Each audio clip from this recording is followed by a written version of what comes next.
Alvin a béni a pessinga nouvelle où il y a tristesse que Matou Samuel a outi ko perdre moi sinaï. Moi si à Matou Samuel a Koufi et Matou Samuel inconsolable en ce net moment. Quels sont les bons souvenirs aux garder pour moi si à Matou Samuel? Bon, souvenir aux garder kaka il y a une femme accueillante. La dernière fois, tout le monde qui dans le stade des martyrs, dans l'occasion, il y a événement, il y a un pasteur, il y a invité qui chef de l'État, Bengisa qui pengai, Nayaki, tout le monde qui n'est pas solo là. Apparemment, Zaki est en très bonne santé, il est complètement surpris à Koyoka Sangoana. Mais azalaki en bonne santé tout solo laki. Chaque fois tozali kokutana même ceux qui n'accueillent pas ya frère Matou azalaki ko accueillir ngama très bien, solo très bien.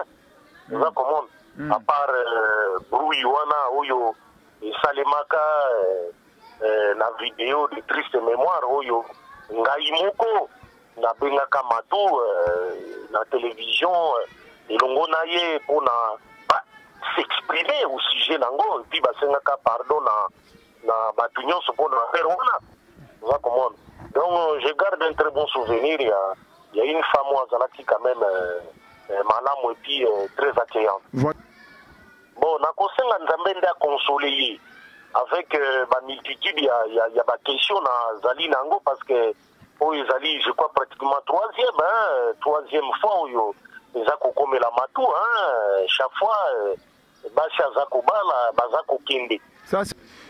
Fada, thank you Fada, trop cher fidèle téléspectateurs et internautes bien-aimés dans le Seigneur, que mon Dieu vous bénisse abondamment, abondamment, abondamment et soyez les bienvenus pour Nakoeba Kolanda sango oyo tomemeli bino mokolo ya lelo ezali sango ya mawa oyo epesameli biso kaka na tongo ya lelo. Alors nga nazalaki na ndako na bandaki ko bongama pona ko kende préparation ya milulu moko toujours bana na kati église na moni téléphone sonné frère Alvin Bea mosali na tata bisika zali na pesi mbote mingi abengi ngai na yambi aza ko informer nga avec beaucoup de tristesse que le frère Matou Samuel oyo lelo azali évangéliste Matou Samuel à qui nazali ko présenter les sous-soupé ba sincère condoléances nangai au frère Matou Samuel ainsi que toute la famille musicale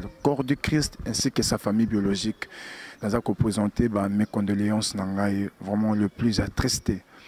Alors de Alvin a benga a pesinga nouvelle où il y a tristesse que Matou Samuel a outi ko perdre moi sinaï. Donc, pour être clair, moi si à Matou Samuel, à Koufi et Matou Samuel, inconsolable en ce net moment. Moi si nous sommes qui na kombo ya mama kapi. Alors tant wa benyengai alobi ba utipe kopé ça sango.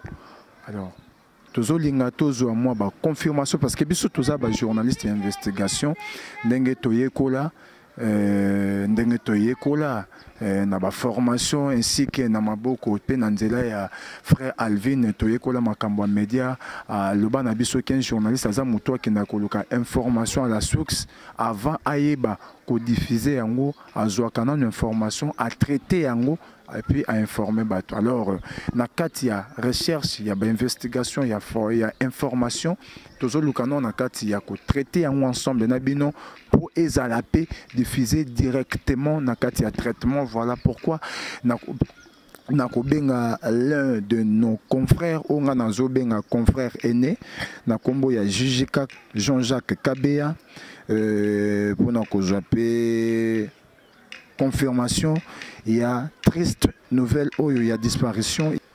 Voilà, les os sonnés. Voilà.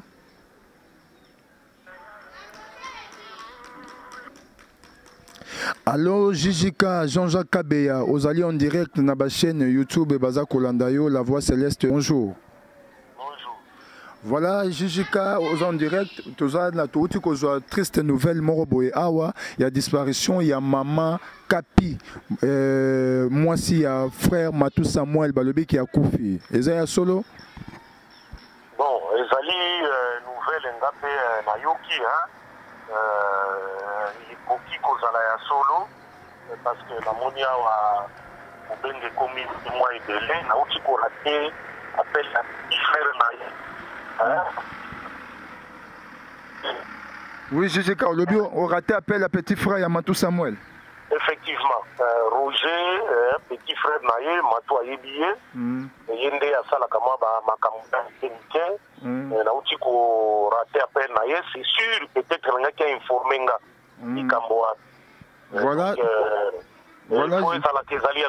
Voilà, Jijika, bon, biso toza ko confirmer ezali ya solo parce que ndeko Alvin ainsi que na ba journaliste mususu Max Mbenga bakiti et pas ya frère Matou Samuel juste pour na koyeba ko zala pas informer mais toza ko informer bino que ya solo. Alors ndeko Jijika, quels sont ba bons souvenirs aux garder pour na moi si ya Matou Samuel?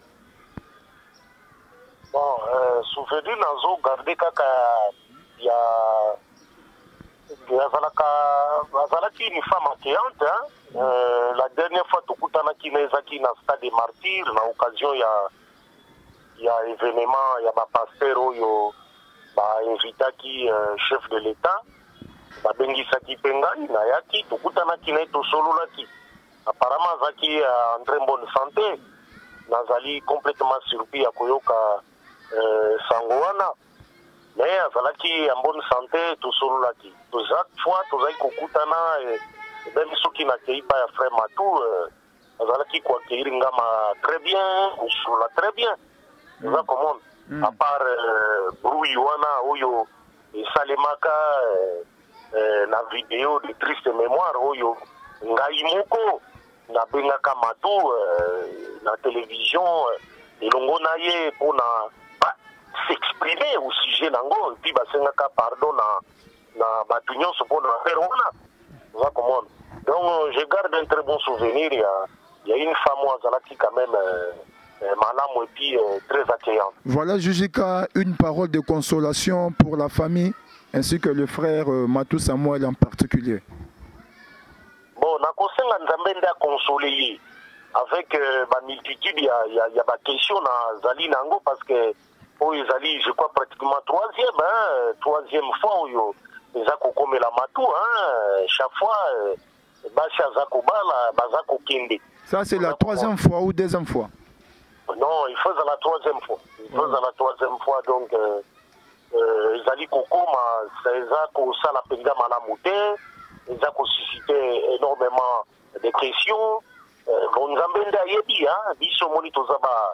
Bana nzambe totikaka nyonso na maboko ya nzambe tolinga te kospécule na ndenge ya bato ya mokili biso tozalaka ndenge wana te me tomitunaka bamitunaka meme oyo ezali nécessaire mpe na mozindo mpona koyeba mpona nini ekomeli ndeko boye to chaque fois ezali kokomela ndeko ndenge makomi mpe ezali kolo donc nasenga nzambe akonsole ye apesa ye kimia surtout bana tiki bana baza ebele wana frère Matou Koma Bokola Bango, c'est très difficile pour lui.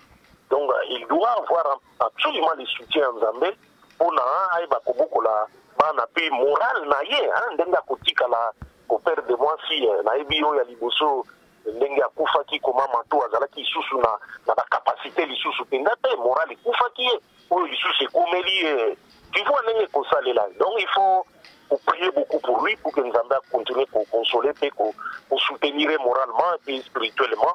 Et surtout pour continuer à beaucoup là-bas. Voilà, merci beaucoup, Jijika Nandengo Yambibiso, Matondo Mimi. Je vous remercie. Okay. Amen. Merci. C'était Jijika, le rédacteur en chef, rédacteur en chef. Il y a magazine qui l'arquisse, Jijika, Jean-Jacques Kabea, Matondo Menge, tu as impression.